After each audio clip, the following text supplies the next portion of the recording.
राघव चड्ढा से जुड़ी ये बड़ी खबर सामने आ रही है। सूत्रों के हवाले से खबर सामने आ रही है कि राष्ट्रपति से राघव चड्ढा मुलाकात करेंगे। मुलाकात के लिए 5 मई का समय मिला है। 5 मई सुबह 10:40 का समय तय किया गया है और 5 मई को ही सीएम मान भी राष्ट्रपति से मुलाकात करेंगे। तो बड़ी खबर सूत्रों के हवाले से सामने आ रही है, जिसके मुताबिक राघव चड्ढा राष्ट्रपति से मुलाकात करेंगे। 5 मई को यह मुलाकात होगी। मेरे सहयोगी विनेश कटारिया इस खबर पर ज्यादा जानकारी के साथ जुड़े हैं। जी विनेश, जब से राघव चड्ढा बागी हुए हैं, बीजेपी में शामिल हुए हैं, अब राष्ट्रपति से मुलाकात करने वाले हैं और जो खबर सामने आ रही है 5 मई को यह मुलाकात होगी, क्या अपडेट इसको लेकर? अब देखिए कुलदीप, 5 मई को ही मुख्यमंत्री भगवंत मान अपने सभी विधायकों के साथ दिल्ली जा रहे हैं और राष्ट्रपति से मुलाकात करेंगे।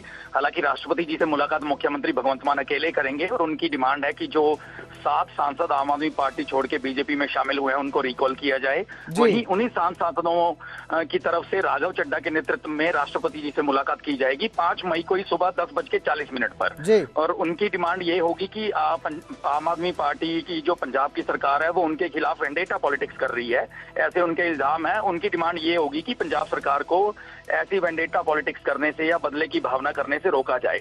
यानी कि दोनों ही जो कह सकते हैं कि पार्टीज हैं जो एक दूसरे के खिलाफ चल रहे हैं आजकल, दोनों की तरफ से ही राष्ट्रपति जी से टाइम मांगा गया और राष्ट्रपति ने दोनों को ही 5 मई का टाइम दिया है। एक को सुबह 10:40 पर और दूसरे को 12 बजे। तो 5 मई का दिन राष्ट्रपति भवन के आसपास जो है दोनों ही पार्टी के विधायक और दूसरे जो 7 सांसद हैं वो दोनों ही राष्ट्रपति के इर्द गिर्द दिखाई देंगे।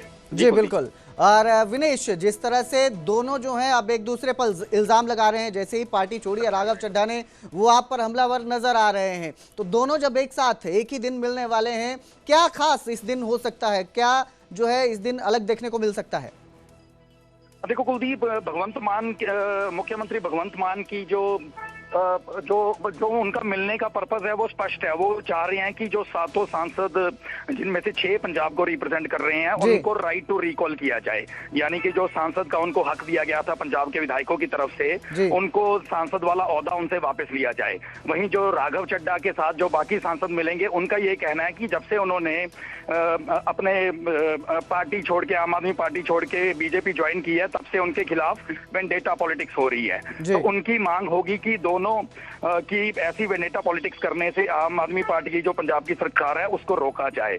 इसमें खास बात यह है कि अब से कुछ मिनट पहले ही ये खबर आई है कि राघव चड्ढा ने राष्ट्रपति जी से मिलने का टाइम मांगा था और उनको टाइम दे दिया गया है। ये सूत्रों के हवाले से हमारे पास खबर आई है, जबकि मुख्यमंत्री भगवंत मान की तरफ से अब से 2-3 दिन पहले इस बात का स्पष्टीकरण दिया गया था कि 5 तारीख को है 12 बजे राष्ट्रपति जी ने मिलने का टाइम दिया गया। हालांकि मुख्यमंत्री भगवंत मान ने सभी विधायकों के साथ टाइम मांगा था, अब राष्ट्रपति जी ने उन्हें अकेले मिलने का समय दिया है 5 मई को ही 12 बजे। जी बिल्कुल, बहुत बहुत शुक्रिया इस तमाम जानकारी के लिए विनेश। तो फिलहाल 5 मई जो है बेहद खास रहने वाला है, क्योंकि एक तरफ राघव चड्ढा है जो 7 सांसदों के साथ 6 और साथ में खुद राघव चड्ढा पार्टी को छोड़कर बीजेपी में शामिल हो रहे हैं, और वहीं दूसरी तरफ अब मुख्यमंत्री भगवंत सिंह मान पंजाब के मुख्यमंत्री हैं, ये भी उसी दिन राष्ट्रपति से मुलाकात करेंगे। दोनों एक ही दिन मुलाकात करने वाले हैं और सबकी निगाहें इस पर जरूर टिकी रहेंगी।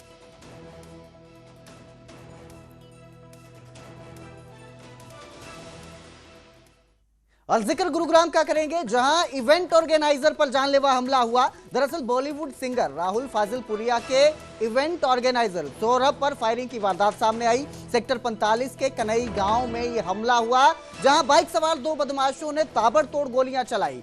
बताया जा रहा है कि इस फायरिंग में सौरभ के सुरक्षा कर्मी को 2 गोलियां लगी है। हालांकि गनीमत यह रही कि सौरभ इस गोलीबारी में बाल बचे हैं। घटना के बाद हमलावर मौके से फरार हो चुके हैं और सीसीटीवी खंगालते हुए पुलिस आरोपियों की तलाश में जुटी हुई है। बॉलीवुड के सिंगर हैं राहुल फाजिलपुरिया और उनके इवेंट ऑर्गेनाइजर हैं सौरभ, जिन पर यह जानलेवा हमला होता है। बाइक सवार 2 बदमाश आते हैं, फायरिंग करते हैं।